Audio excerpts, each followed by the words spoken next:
Hi, everybody. Welcome to Ask Chaviv Anything. I'm really glad for the episode we're about to record. My friend Elhanan is here. He is a rabbi with hundreds of thousands of subscribers throughout the Arab world. I'll just dangle that. As I tell you that this episode was sponsored by Tali Rice as a tribute to her sister, who's currently serving in the IDF, and to everyone who's doing their part to keep Israel safe. And the episode is also co-sponsored by an anonymous sponsor who dedicated it to the lone soldiers in the IDF from Newton, Massachusetts, for their bravery and for their safety. As hard as the situation is for their families here in the U.S., it is also a source of deep pride. Thank you to our sponsors. Also, I would like to invite everyone listening to this to join our Patreon. Everything we do is outside the paywall. Everything is free. Everybody can have everything. The goal is to educate and edify. But if you're interested in asking us the questions that guide the history, the politics, the current events that we talk about, join the Patreon. That's where we pick up a lot of the ideas for our episodes. You also get a discussion forum where we, Rachel and I, take part in, and you get a monthly live stream where I answer to the best of my ability every question you can raise. So that is actually the one thing, that live stream, that is inside the paywall. Everything else is outside. There's quite a few subscribers. We have a great time. I hope to see you there. Rabbi Elhanan Miller is the founding director of People of the Book, an educational nonprofit that teaches Jewish faith, Jewish culture, teaches about it to Muslim audiences throughout the Arab world. He's been surprisingly viral in disseminating this on social media. You find it on Facebook, you'll find it on YouTube.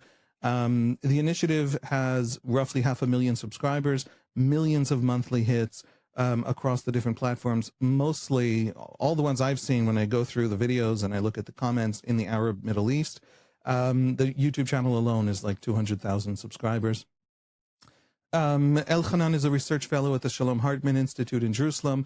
He served as the Arab Affairs correspondent for the Times of Israel. That's where I met him years ago, back when we were both young and handsome and had no white hair. And he was the rabbi of the Jewish community in Canberra, Australia. He was born and raised in Jerusalem. He started studying Arabic at 13, I assume at school. I'm about to ask him. And so he is now fluent, and as you'll hear, very fluent in English, in Hebrew, in Arabic, in French, and in Yiddish. I know. I have that feeling when I meet people who can speak 5 languages as well. Elhanan, how are you? I'm great. Thanks so much, Chaviv, for having me on. It's really nice. I really enjoy your podcast, and I'm glad to be part of it. All right, so let's get started with a joke in Yiddish. Tell us something funny. And no, I'm just kidding. So first of all, I just, you have such a unique, a downright strange position as a Jewish rabbi, and I've watched your videos, and I've been watching your videos for years, because the Arab world comments on your videos are such a more interesting window into the Arab street than a lot of other ways that I personally have from Israel to interact with the Arab world. And what's fascinating is, first of all, your videos are a very, very traditional Judaism. You cite the Talmud, you give in, your video for Rosh Hashanah, for example. Here are the 5 ways that the Talmud says that we can change our fate between Rosh Hashanah and Yom Kippur as we confess our sins and try and repair ourselves for the new year. And you literally just give the verses cited by, now that video has every response under the sun, the vast majority deeply appreciative. From people saying, hey, watching you from Morocco, thank you so much for this. This is deep stuff. Judaism is so great. Every once in a while you get, there's only Islam, nothing but Islam, but mostly you don't. At least that's on YouTube. I don't know if, it's different on different platforms. How did you get into this now extraordinarily successful Jewish rabbi speaking Arabic, accented Arabic? Even I can hear the accent. You're very clearly an Israeli Jew, teaching just Judaism. You're not talking about the war. You're not trying to explain why the Emiratis are good for doing business with us and the Qataris are bad for funding Al Jazeera against it. None of that. Just literally, hello Muslim world, hello Arab world, which is not all Muslim. Here's what Judaism is, because you don't actually have Jews anymore. Here's what Judaism is. How did you get into that? Well, I don't know how far back you want me to go. Like, should I start at age 13 when I started learning Arabic in my religious primary school in a neighborhood of Jerusalem called Ramoth? Yes, absolutely. Absolutely. This Okay, is so big. This is something you've been doing for a long. Even your Times of Israel reporting as an Arab affairs reporter was very much about getting into the kishkis, as we would say in Yiddish, the guts, but meaning the meat and potatoes of the Arab world and how the Arab world thinks about us. Okay, so yeah, great. So let's start at 13. And the irony is that from seventh grade to the end of my master's degree at Hebrew U, all of my teachers, except for one, both in Arabic and in Islamic studies, were all Jews, all Israeli Jews. And my first Arabic teacher was an ultra-Orthodox woman, like many of the primary school teachers that I had. Um, and that's interesting. It's also a testament to how siloed our lives are, where Arabs aren't usually teaching Jews about their own faith, but we can go into that later.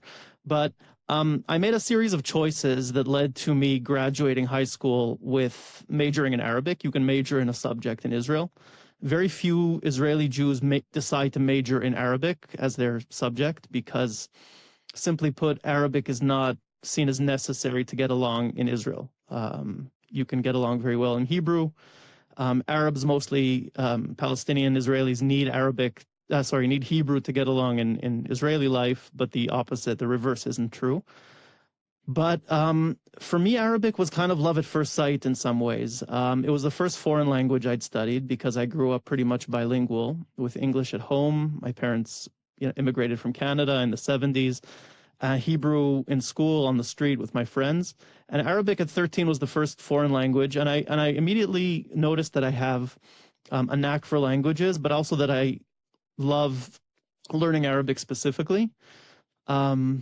Maybe it's the fact that I grew up in a city that has almost 40% Arabs, that they're all around, and there was this immediate sense of affinity, I guess, between the languages.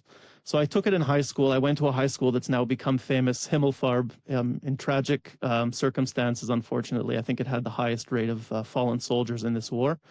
But I had a fantastic Arabic teacher and a great Arabic class. And when you do that in Israeli schools, typically you get recruited to the intelligence, or you get vetted for the intelligence to be an Arabic linguist. And I went through the most advanced training course in Arabic at the time that I could have done, and became an Arabic linguist in Unit 8200, Shmone Matayim, in military intelligence. And that was probably my real famous signals intelligence unit of the IDF that outstrips all signals intelligence units on Earth that we've heard about, at least. And yes, it's very prestigious. Yeah. Yes. And that was my real school, I guess, in Arabic. That was my immersion. It's hard to be really immersed in Arabic growing up, in Jewish Israel. But when you deal with Arabic at the intensity that I did during the 3+ years that I served in the army, then you become pretty fluent. And I loved it. I had a fantastic military service, very fulfilling. It corresponded completely to the Second Intifada, so there was a lot of interesting things happening, a lot of tragic things, but also a lot of interesting work. And then I came out of the army thinking, what should I study? Should I go for the practical route, which for me would probably be law, because I'm not in sciences at all? Or would I go for my passion and continue studying Middle East history and Islamic studies? And I took a year off to think about it in yeshiva. And then after that, I went to Hebrew U and did 2 degrees. And then I had to think about my career, and did I want to go to the main employers of my skill set, which is the Mossad, the Shabak, foreign ministry, police, the army. I felt like I wanted to be a little bit more independent and not beholden to a big government bureaucracy. I did do some vetting for some of these agencies, but nothing really took. And I became a journalist, and that's where I met you eventually in 2012. Became one of the founding staff of Times of Israel and the Arab Affairs Reporter, which was also a fantastic opportunity to be exposed more to the Arab world, to report on both the Arab Spring, which was unfolding at the time, but also Palestinian politics. There was a stabbing intifada happening in and around Jerusalem and Hebron and places like that. And just meet excellent colleagues and be in a great work atmosphere. But around 2016, I was kind of getting burnt out a little bit from the daily grind of journalism. I had done some freelance work, and then I heard about this new program opening up in Jerusalem called Beit Midrash Har El, a modern Orthodox rabbinic seminary that also trains women. So it's very, unique in the landscape of Orthodox seminaries or ordination programs. And in 2019, I was ordained as a rabbi along with 8 other people. And then I went to Australia and became a rabbi there during the first year of COVID. Came back and started working mostly in education at the Pardes Institute, which is a higher education institute for Torah learning in Jerusalem, and at the Hartman Institute, also in Jerusalem.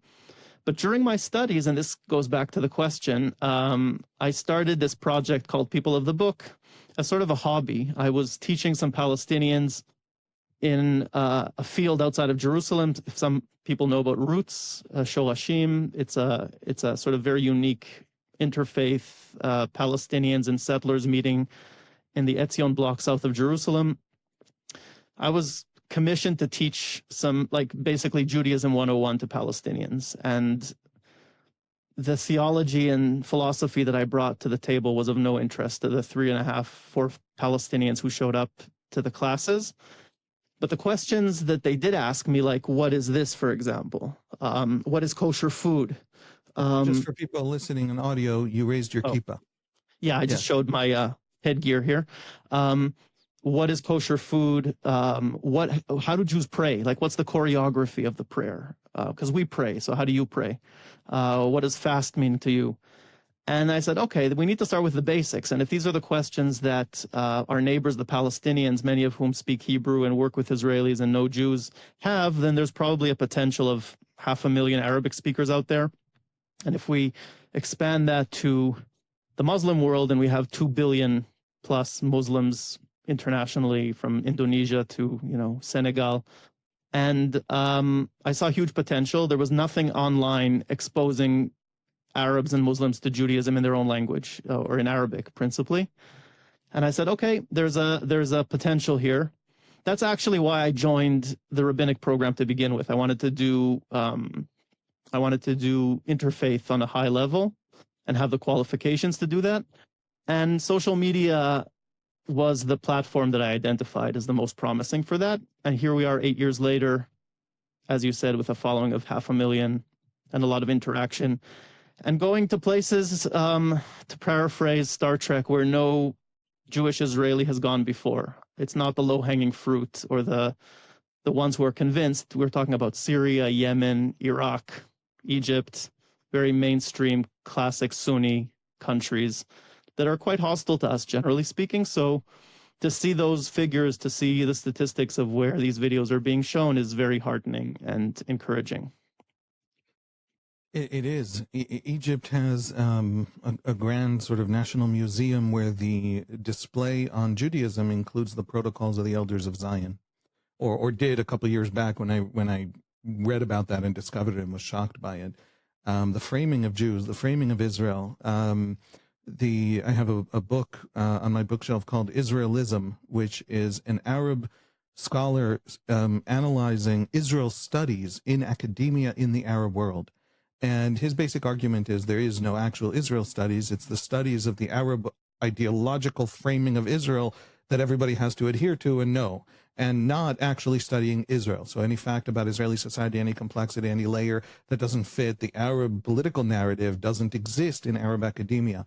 And so it's missing. I mean, that's an incredible point that you just made, that I want to dig more into that. There's nothing online like what you do. And I just, parenthetically, in my totally different world, which I guess would count as teaching Jewish history to Jews, I don't know what I do exactly, but what I do, I've discovered that identical point, that when I come in with the most basic outline of the Jewish 20th century, of the millions of Jews who fled before a Holocaust, of the refuginess of most Israeli Jews, the sheer number, the percentage, if it's 80% or 90% of Jews at the founding of Israel who are refugees. And if you don't understand that, none of the rest makes sense, not their military prowess, willingness to sacrifice, not how the 48 war actually went down. Now you can criticize anything you want to criticize, but just to have the sense of the social history of that moment, and nobody knows it, and nobody says it, nobody talks about it, nobody teaches it. The only version in Western academia of the Israeli or Jewish story that you get is also framed in these larger ideological constructs. And so to just talk about the basics is missing out there. And my question to you, it's all coming together, I promise. My question to you is, we live in an age where all the things are there to just reach out and take. It has never been easier to be deeply knowledgeable, and it feels like it's never been harder. I bring a very simple, straightforward, you fact check me, it'll work, into the discourse, and nobody had it. Why is it? And that's true in the Arab world. Nobody in the Arab world just reaches out and now. First, I'm accusing Jews, so that you understand that when I'm accusing Arabs of this, I think it's structural in our times. I don't think it's specific to Arabs. Nobody reaches out and just grabs this knowledge. Why is there nobody? Why did you step into it? So Jews not telling what and who they are to the Arab world anywhere in any way is weird, right? Definitely. I mean, I think we reacted to the shunning and, the shutting off of Israel from the Middle East in kind. I mean, the fact that there was a boycott, essentially, not just a financial, economic boycott of Israel, but also a cultural boycott, a complete shutting down, which was possible during the time of controlled media, right? When Syria could control what their people listened to or were exposed to, or Egypt could control, then you could shut off Israel. By the way, one of the people who complained most about that is Mahmoud Abbas. He actually writes a lot about how devastating that was to the Palestinian cause or to the Arab cause. But that's not possible anymore in the age of social media. And you see that the countries that were most closed down to Israel, I'm talking about Saudi Arabia, which for years was the #1 country of viewership for me. 25% of my viewers for years on YouTube were from Saudi Arabia. It's still, I think, the #1 country. Syria, Yemen, Iraq, countries where in some of them Jews had existed. So I should mention also that my project has evolved from just being about Jewish faith, which is what you saw in the last video, to also dealing with Jewish peoplehood. And for the last probably 5 or 6 years, I've been interviewing consistently Jews from the Middle East and North Africa. Beautiful interviews. People have to go see them. Yeah. And those are going viral probably much more at this point than the religious videos. The religious videos, some of them get more, some get less. But interviewing a Syrian Jew or a Lebanese Jew or an Iraqi Jew, and what's fascinating is that the algorithms on social media send these videos or get them watched in those countries. I can actually see province by province on YouTube. If I'm interviewing a Syrian, it gets watched in Damascus, Homs, Aleppo, Baden-Württemberg, Istanbul. It's like a map of where Syrians are living now in the diaspora and in Syria. It's fascinating. And what do they respond? What do they respond when it's an old man who tells about his life? There's a lot of good there. There's centuries and millennia of history and a tremendously deep memory. And also it all fell apart. And also they all fled. And also they're all Israelis. And they don't want Israel to disappear because it's their great refuge from an Arab world that as empires fell and as nationalism took over, and a lot of the nationalisms in World War II turned to the Nazis, if only to be anti-British, sometimes out of literal ideology. But it's all this Iraq was not Syria, Syria was not Yemen. It's all complex, but nevertheless, they're Israelis and they have nowhere else to go. How did the Arab world respond to these kinds of interviews? Right. They're almost all Israelis. I've also filmed people in the US and in Australia and in Europe, but most of them are Israelis. It's to create cognitive dissonance. That's, I'd say, the overarching kind of goal of my project. It started as trying to confuse what Arabs typically think about Jews and Israelis specifically. And as you pointed out, not in a political way, because I felt like if it's perceived immediately as propaganda or as some form of hasbara, then people shut down and it's categorized. There's also enough of that. Even in Arabic, there's hasbara being done. I felt like a more promising way of reaching to people's hearts and minds would be through the culture and the history and the religion. We live in a very religious area. But again, it evolved from just religion into peoplehood. And here again, the cognitive dissonance, meaning the confusion and the psychological impact that it has in creating this sense of uncertainty or angst, is extremely important, I think, for the development. Because what happens is that in the Arab world, there's sort of a predominant paradigm or thought that is Israel is essentially a Western European colonialist project. And insofar as people from the Middle East came to Israel, they were enticed or duped by the empires or by Ashkenazi Jews to come here. They were tricked, and then they were kind of, oppressed. And here you have consistently an audience seeing Jews from Libya to Morocco to Egypt to Iraq telling very similar stories, which is we got along pretty well with our neighbors. We had always Muslims or Arabs who protected us. But at some point, the government turned against us, and it was no longer possible for us to live here. So usually Israel was the instigator of that, the creation of Israel.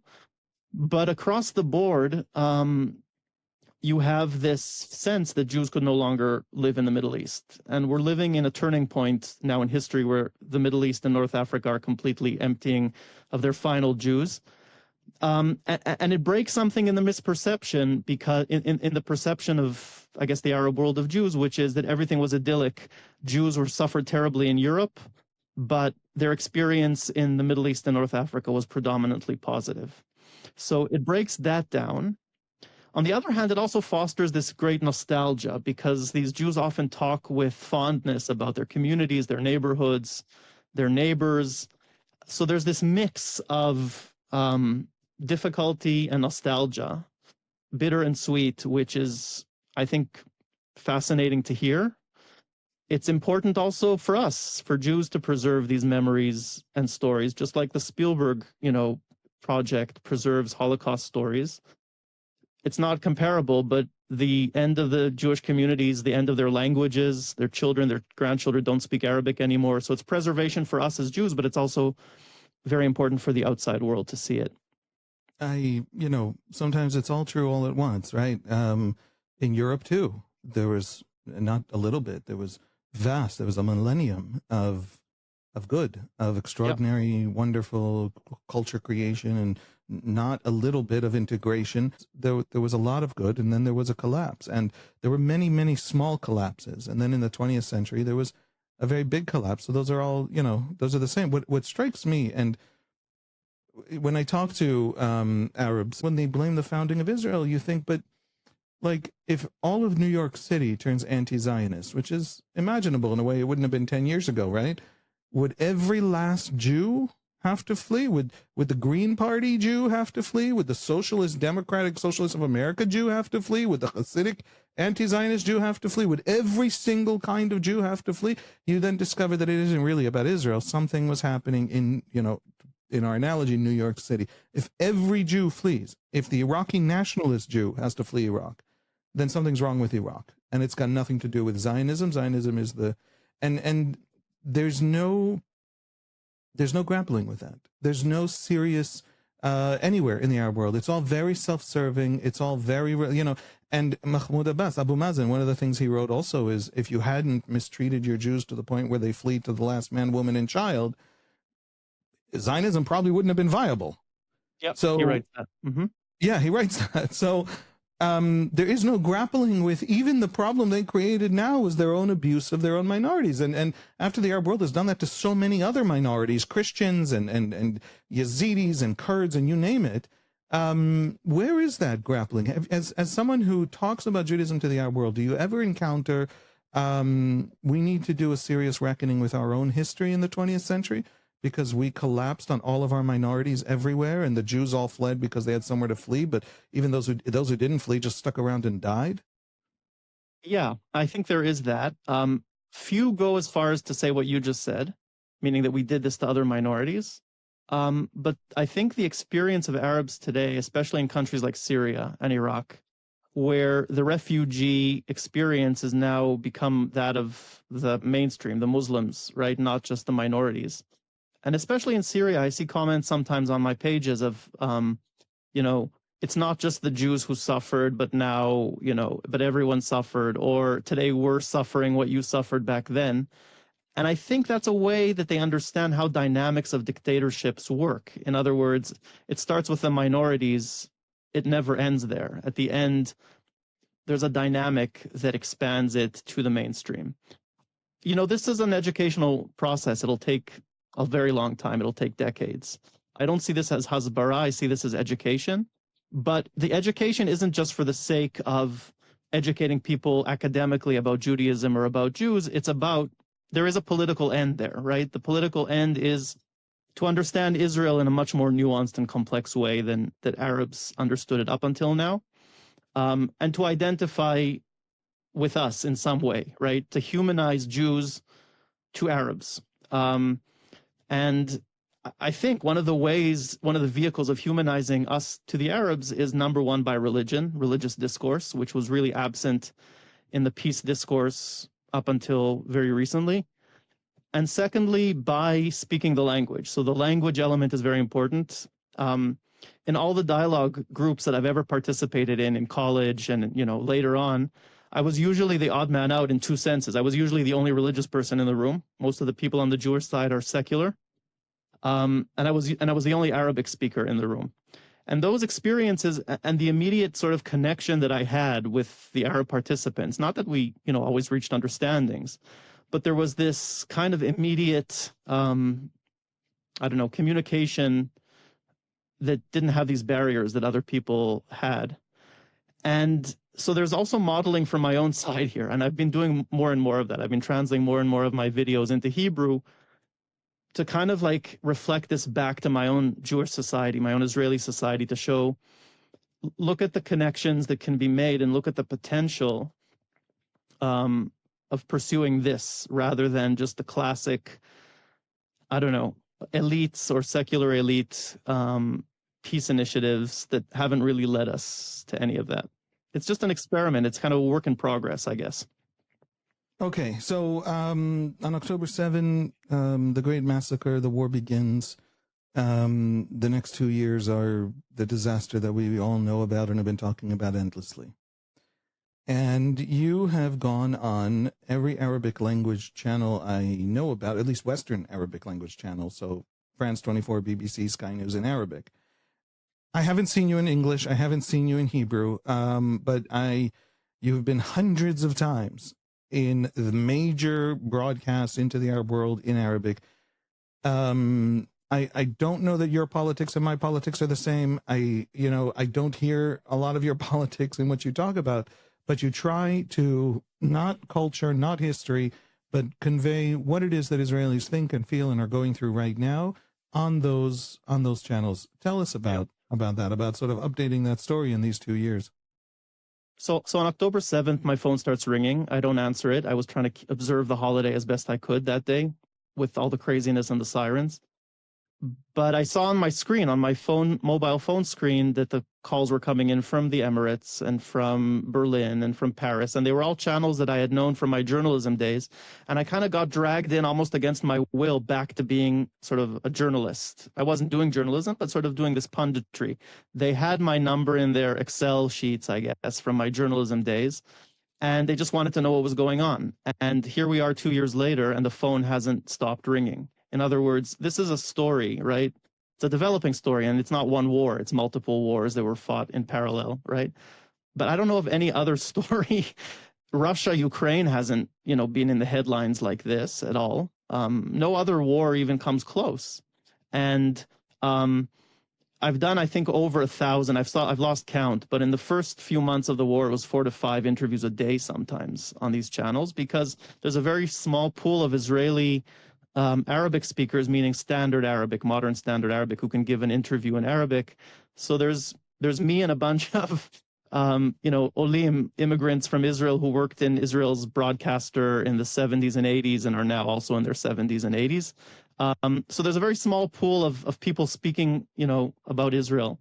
And basically, this was my miluim in some way. Right? I haven't been drafted, but I saw this very much as my own national service. And one of it was informing the Arab world about the anxieties, the fears, and I'd say by and large, a large Israeli perspective. And in the earlier days of the war, that was easier because I think most Israeli Jews were exactly on the same page, at least in the first few months. I certainly supported the war and justified the war in every interview I gave. The one channel that had not called me since the beginning of the war was Al Jazeera, which was a channel that I had given I was a regular commentator on Al Jazeera Arabic.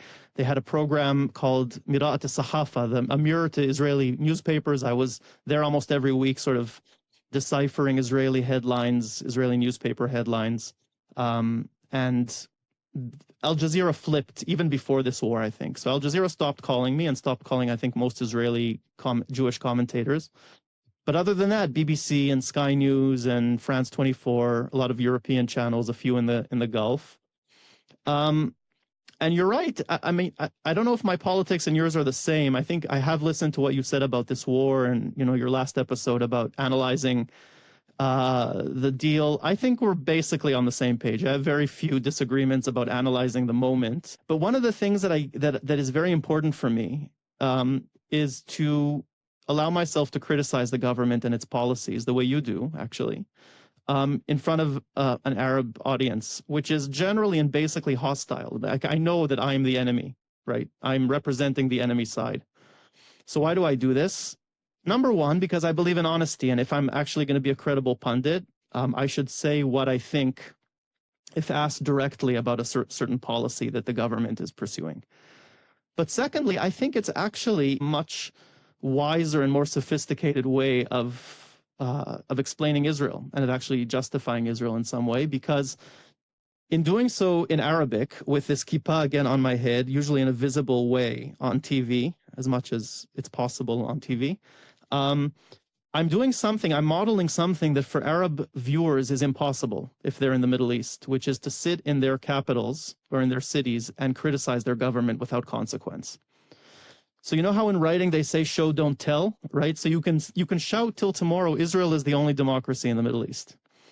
Okay, either they believe it or they don't. Most won't believe that. But if you demonstrate to them that here I am sitting in Jerusalem and I'm saying things about my government that are very critical, I'm wishing for there to be elections, I'm wishing for there to be a change of policy, I'm expressing empathy to the Palestinian side when empathy, in my opinion, is due. I'm admitting certain mistakes.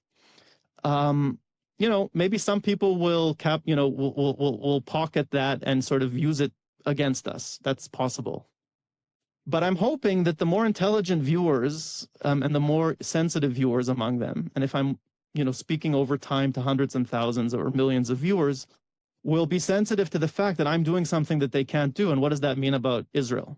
I think that's a much better way of presenting Israel to the Arab world than just defending it blanketly or defending everything it does. And doing this in Arabic is specifically important. So that's kind of where my mind is when I'm doing these interviews. That's why I'm still doing them, even in channels that are very hostile.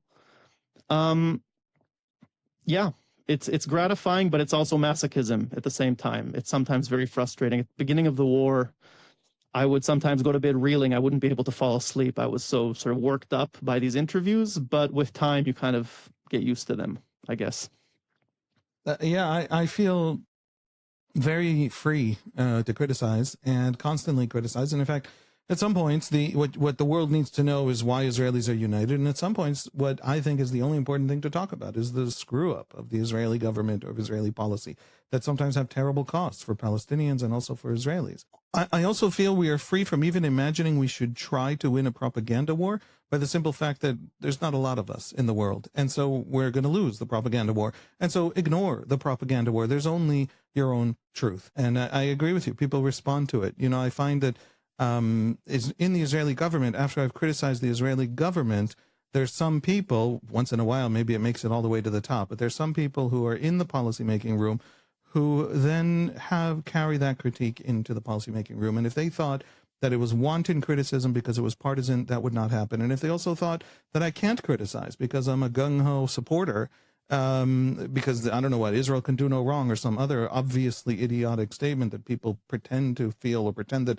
their opponent thinks, or nobody I've ever met thinks that, then also I would be useless to them. A supporter is useless and an opponent is useless, but an analyst is actually quite useful. And so that's the only thing we have to offer. Okay, so let me take this in a different direction. I have a sense that the big question that I have been asking, and I don't have the tools you have to answer this question, is which way is the Arab world going? Which way is the Muslim world going? And specifically because you have interactions, one way or another, hundreds of thousands of them, with Arabs, with Muslims, on issues of Israel, on issues of their understanding of Jews and of Israelis. Is the Arab world turning Muslim Brotherhood? Is it radicalizing? Is it actually, despite the defeat of Hamas, despite the defeat of the resistance axis, most of which is Shia at the end of the day, is it actually joining, because of the Gaza war was radicalizing, or maybe pre-Gaza war, and it actually just brought it out into the open, but didn't actually create it, joining the Hamas narrative of us, and we're in for another 30 years of war? Or is what the Saudis and Emiratis are doing, trying to create a Middle East that doesn't have these insanities, isn't fallen into these never-ending, constant religious wars that end up destroying Arab societies? Is that having an effect? In your sense of the Arab world, and here you're a guy who talks to them, but you're also just literally an analyst, an Arabic-speaking analyst, an intelligence guy, and an analysis guy who knows the Arab world. Which way are they going? What does our future look like in this region? Wow, that's a huge question, Haviv, and I don't think that there's an easy answer. I think the Arab world, the one short thing I can say is that it's completely broken. And the Arab world has come out of the Arab Spring, what was called the Arab Spring, in many cases in a worse state than it was going into it. Before, it had authoritarian or dictatorial regimes, especially in the republics, right? The countries that called themselves republics. And those countries are today in chaos. From Libya to Yemen to Syria. Well, Syria now maybe finally is starting to turn around, but we don't know yet. And that's why the promise of democracy that these revolutions brought with them, and even in the successful countries like Tunisia, it's catastrophic, the situation politically. So the promise of democracy and liberalization that a lot of the people were on the streets fighting for did not materialize. And in many cases, what replaced the dictatorships is anarchy, violence. Yemen is still divided between the Houthis and a legitimate government that is dysfunctional. In Egypt, we have Sisi, who in many ways is more authoritarian. I think in every significant way is more authoritarian and clamps down even more than Mubarak. So the promise of liberalization and of taking to the streets has not delivered I think the results that they'd hoped for. And the countries that survived and where the Arab Spring sort of virus almost didn't infect were the monarchies and the Emirates, right? For whatever reason. Some of it has to do with the fact that that they're rich, that they managed to buy off the loyalty of groups with money, with public spending. But even in countries that are not resource wealthy, like Jordan or Morocco, there was this idea of, I think, loyalty, and there's a different social contract. There's no pretense of democracy or of representation for the public. You're a subject. You're not a citizen. And I think when you're in the mindset of a subject, then all you need is the king to take care of you. You don't expect ever to be represented. I think that's part of it. It's not that Jordan didn't have upheavals in Morocco, and they did make adjustments. I don't think that the Muslim Brotherhood model has succeeded to convince people that that's the right way. I think with Hamas, it's maybe still open. It's still an open question. I think Hamas acted on October 7th based on a set of incentives that Israel helped set up, which helped incentivize violence, kidnappings, targeted roadside bombings, rocket launches, in order to get gains that were important for the Palestinians. And as long as there's no credible, convincing alternative to that, the Muslim Brotherhood may be still the most convincing alternative for Palestinians. And that's what's more interesting to me. Whether it takes root in Syria or Yemen or Iraq is of less consequence to me than whether it's convincing to Palestinians. And I think the jury's still out on that one. I take your point. What Palestinians think will deeply affect the future of our children, and what Moroccans think less so. Jordan, nevertheless, faces a serious Muslim Brotherhood threat. Iran has, because it's angry at Jordan for not helping it fight Israel over the last 2 years, begun to massively fund the Muslim Brothers. Qatar funds the Muslim Brothers, or whatever offshoots and pieces there are. Turkey is a party, is ruled by the AKP party, which is not, card carrying members of the Egyptian Muslim Brotherhood, but the ideological foundations at the start of the party and the way the party talks now about Muslim piety and its importance in creating a stronger Islam and Turkey's, I think, geopolitical aspirations in the region to lead Sunni Islam, to take that leadership away from the Saudis, this neo-Ottomanism, as some people call it. All these things are a religious framing of Muslim return to power that always looks at Israel, looks at the Jews in the Middle East, and says they are the thing that is most out of sync with Islamic, strength and confidence and a return to the world stage. And so the Jews have to be put back in their place, and that means overcoming Israel and defeating Israel. Yeah. And so everywhere the Muslim Brotherhood goes, you end up with this deep anti-Israel. Even Egypt now flexing its muscles, and occasionally some officials saying, hey, war with Israel is a possibility. Egypt itself is a SOP 2 deep-seated, the spread of Muslim Brotherhood version of Islam in Egyptian society. And so we're going into Gaza in 10 seconds. Is it reasonable to think that the Arab world is, with all due respect to the Emiratis and the Saudis and the people who see this as the constant Arab self-destruction of their own societies and this Islam that will only ever bleed us and make us poor and make us ridiculous and dysfunctional, nevertheless, it feels on the march all over? Yeah, so I've started actually looking into some of these ideas and writing them down for a book that if I ever manage to find a publisher, I hope to publish, especially Hamas's thinking about Jews in Israel.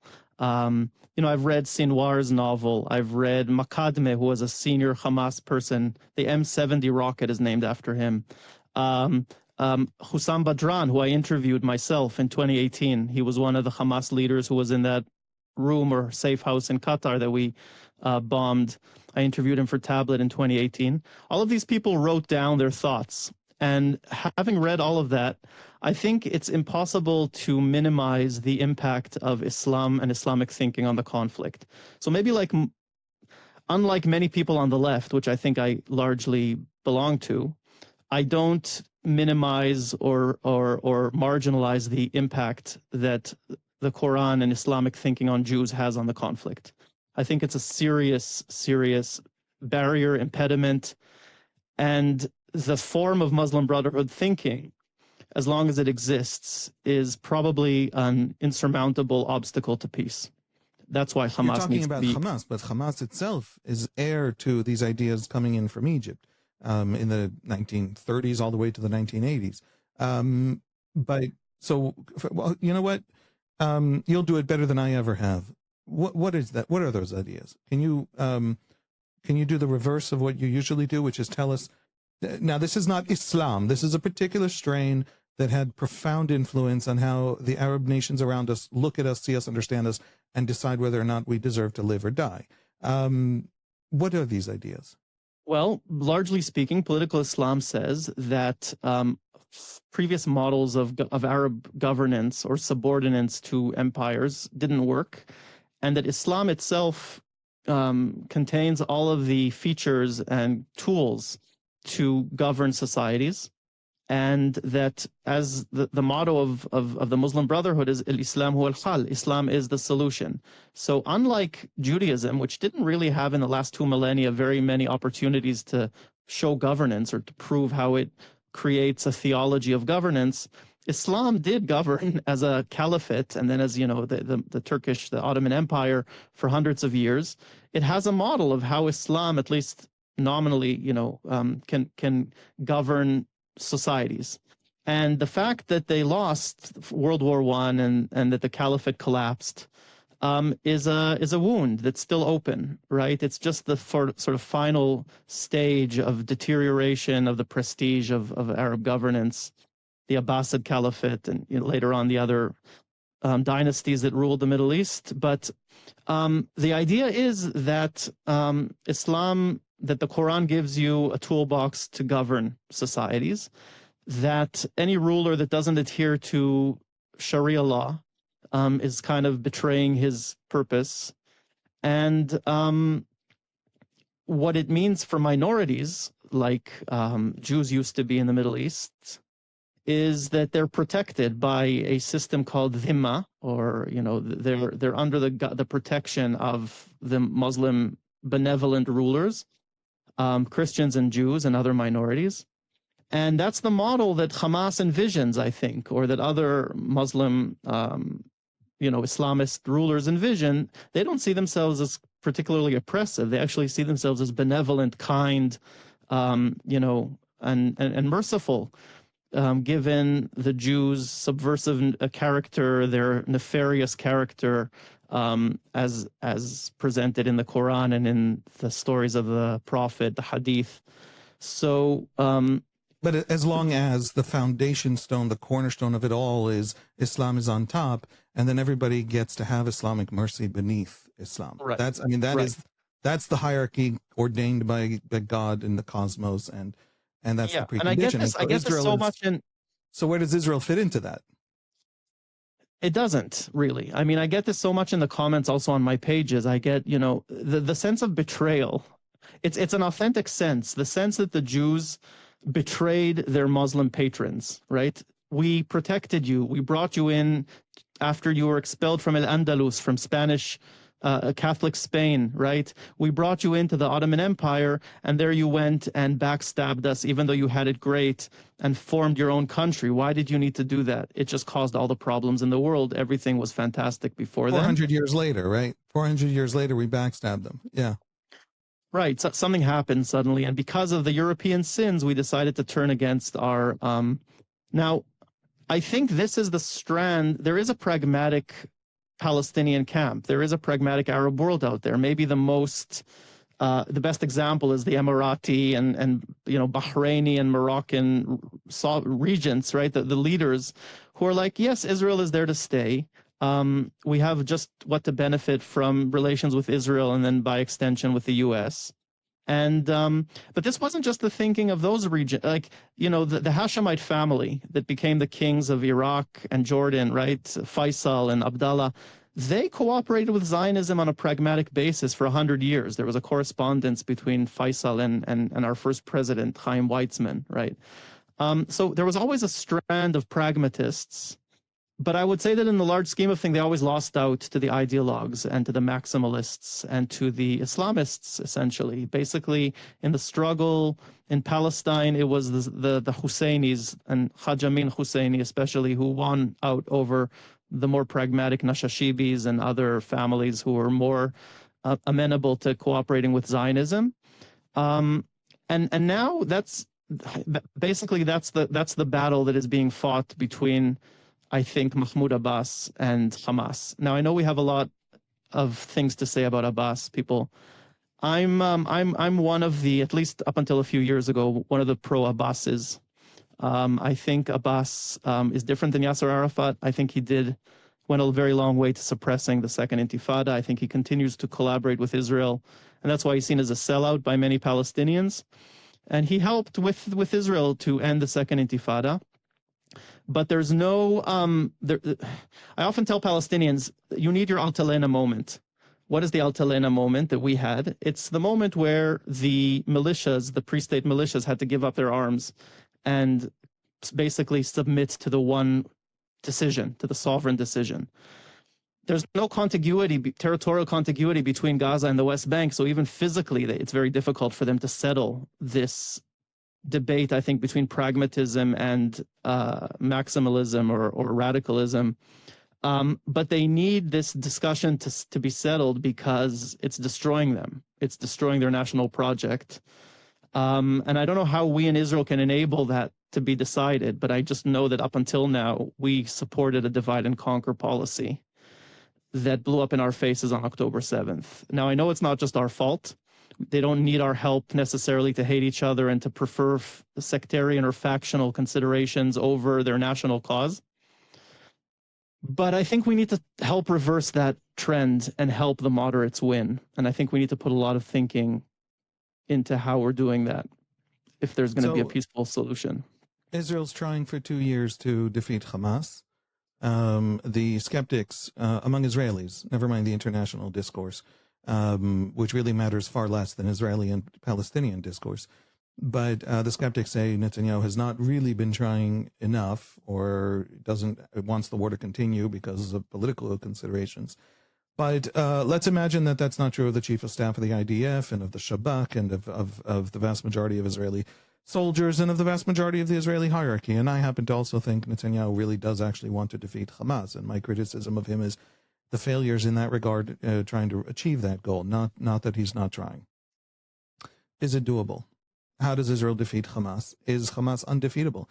Is Hamas so deeply integrated into Palestinian society, the Palestinian sense of self, the narrative of ordinary Palestinians about their historical experience, that there is no removing Hamas? You know, even if Hamas, because I don't know what, the last Hamasnik is killed in Gaza, changes its name to a new organization with exactly the same ideology, which is a very widespread ideology in the Middle East, including about Israel, the Muslim Brotherhood, etc., that whole world of discourse, that we're never ridding Palestinian society of Hamas. You're saying now Palestinians have to make a choice to turn away from that. Can they? Can Israel do something that'll make them do that? I definitely think Israel can help, yes. Just as Israel helped the divide, Israel can help the healing. I think that in order for there to be a future, Hamas has to be eliminated and be removed. Now, how that happens is very complicated. I'm not sure we have easy answers, but it has to be something along the lines of the Marshall Plan. You mentioned Nazi Germany, I think, in your last episode. Of course, Nazism hasn't been completely eradicated from Germany, but it's not the governing power because an alternative was brought forward, right? There was denazification, then there was a new constitution, and there was a huge amount of funds meant to rebuild. Okay, I see the funds coming in Gaza, right, in the Trump plan. I see perhaps the de-Hamasization, but where is the alternative ideology, and how do we help that alternative ideology come up? I think we can, because it is there. It is there in the West Bank. And I think that's why I really believe, I know it's so unpopular, people poo-poo it, but I think the model that Oslo gave, maybe not with Arafat as the leader, but where Gaza and the West Bank need to be one territory that's controlled by the same government and connected physically, and then rehabilitated with conditions that Hamas's ideology can't reemerge. Now we need to discuss the details of how to implement that. But that's a way forward. There were other, experiments that didn't work. There were very noble ideas of curtailing communism. That's what led the U.S. to Vietnam. Okay, and then so many years later, and so many tens of thousands of American soldiers later, Vietnam today is still communist, right? Same thing with the Taliban in Afghanistan, with the Ba'ath in Iraq. It's not enough to do de-Ba'athification. You need to find an alternative and safeguards also to make sure that Iran doesn't intervene. But I think that the international constellations right now are such that with Iran depleted, with some Arab Sunni countries on the ascendancy, like the Emirates, like Saudi Arabia, we have the ability to introduce a form of government that would be more amenable to living with Israel. I don't think that this would cause, Palestinians or Arabs to accept Zionism. I've given up on that dream. I don't think... I wish them to understand Zionism better, where we're coming from, but I don't think they'll ever accept Zionism. There'll always be a tension and animosity between the Arab world and Israel. But I think we can find an alternative scheme to replace Hamas. But for that, we need to drop the mindset of divide and conquer. So yes, I believe like you that Netanyahu wants to defeat Hamas. I just don't think that the alternative that he wants is not divide and conquer. I think he's looking for another pawn to fight the PA and continue the same policies, whether this be, gangs like Abu Shabab or other, families or clans in Gaza. I think he's not convinced that part of the problem was weakening the Palestinian body and not strengthening it. So I think in this, I'm 180 degrees opposed to Netanyahu. I think Netanyahu's speech 2 weeks before October 7th at the UN, exactly 2 years ago, where he said the Palestinians are only 2% of the Arab world. They're going to have to jump on the bandwagon of normalization or just be irrelevant, and therefore they're going to capitulate. That was immensely, incredibly short-sighted, naive, and dumb, honestly. Like that was not possible. That was not what Palestinians were going to do. given the normalization. I'm not saying that the attack on October 7th, as it took place, was the inevitable way, but there was going to be some sort of backlash. So we need a reversal of policy. We need to find a partner who is capable of working with us and allowing him to control the entire Palestinian population. Even if there's a transitional period now in Gaza of a few years or 5 years, that has to be the strategy. And we have to have a strategy. That has to be it. I want to end. I'm always optimistic. I've been optimistic for 2 years, if only because I've had an argument about Israeli strength and about how Israeli strength is sustainable over the long term. And I wish the region would understand it, and I wish our enemies would understand it, and our allies would, and I wish Israelis would understand it, because it would reconfigure a lot of the attempts to destroy us, a lot of theories about our fragility. But that makes me very deeply optimistic over the long term. We're an incredibly strong people, and it doesn't come from the clever strategizing of one prime minister or another. Olmert had this strength available to him, and Rabin did, and Barak did, and Sharon did, and Bibi does. But I'm ending this pessimistic because I deeply believe that people live in stories, and the Muslim Brotherhood's story of Israel is the only story out there. In other words, what's the religious story that I have met, I have talked to, sometimes online, Palestinians, Gazans, who are horrified by Hamas, sick and tired of Hamas's brand of Islamic, indoctrination. They ran the schools for a generation of Gazans, and that Gazans were already primed to think the way they think, but Gazans have learned nothing else for the 17 years Hamas ruled Gaza, and they're horrified by where that has taken Gaza and where that took Hamas. They know Hamas wanted this war, still wants this war, and a lot of Palestinians are enraged and hate Hamas for that. And my question is, so when you reach out, what other Muslim story of Israel is there for you to hold on to?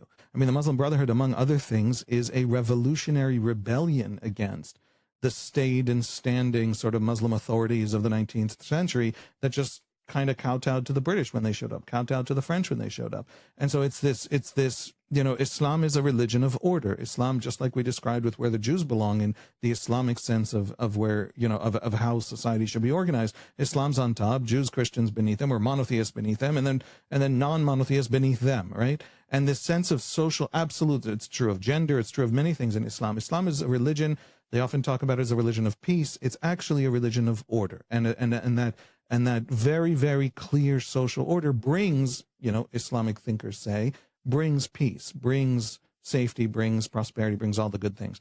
The Muslim Brotherhood in that sense is a statement that all the order that had been brought about in the decaying Ottoman Empire and in the imperialists who showed up, all of that left us weak and shattered and broken. And we have to now revolutionarily demolish all of it, destroy all of it, overthrow all of it, and reestablish the first generations of Islamic order, the first generations closest to Muhammad, the holy generations who first built out this great sacred order, but they did it as a conquering revolution. And so we restore that conquering revolution. Now,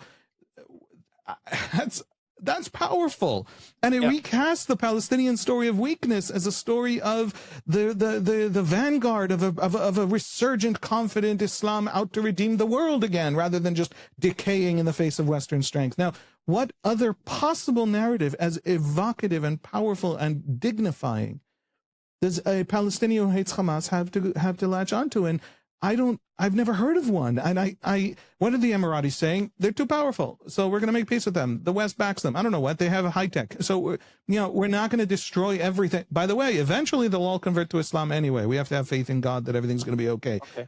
Let's end the war. Is there an alternative? It's certainly not for me to create. I can't create an alternative Islam, and I'm not convinced that there's a convincing alternative Islam in this point. But I'm going to now undermine what I've told you this whole last hour and say that it's not all about religion also. We also, as Jews, Haviv, have a religious narrative, right? And the representatives of our religion today are pulling Israel in a very, very specific direction, right? So if I were to rely only on religious narratives on the Jewish side, and I'm trying to fight the battle also on my side, right? But I'm not sure I would win that battle, okay? I'm not sure that my narrative would be more convincing to my fellow Jews than the narrative of Smotrich, Ben Gvir, Orit Struk, and others. I'm kind of pessimistic on my side as well, if I need to be pessimistic about something. And I think Hamas will probably, at the end of the day, not be undermined by an alternative Islamic narrative, if I'm honest, but with a narrative more like the Emirati pragmatic narrative that you just put forward. Imagine, Haviv, if we gave 1,027 captives or whatever, prisoners, Palestinian prisoners, to Mahmoud Abbas or to a pragmatic leader that's better than Mahmoud Abbas. And given the 78, I think we gave to Abu Mazen, I was covering this as a journalist during the 2013-2014 negotiations as an incentive, right? So for good behavior that Abbas, right, went back to negotiations, he got 78. He never got the last tranche of prisoners because Netanyahu basically shut down those negotiations. Or if we gave the entire territory, let's say Area C or Area B or Area A, to the pragmatic leader who actually helps our security forces crush radicalism, and not to the Islamic Jihad and Hamas like we did in 2005, when we withdrew to the international recognized borders in direct response to violence. That could help create a different narrative. Yes, it's not a religious narrative, it's a pragmatic narrative, but let's start with that and see where that takes us. I know it means taking risks. We'll have to take risks as Israel. I believe we're strong enough to take those military risks, because the alternative really is catastrophic for Israel, I think. I don't think that we can sustain the direction we're going in. I don't think we can manage. Anyone who thought we could still manage the conflict, I don't think we can manage the conflict anymore. If anything, if the last 2 years taught us anything.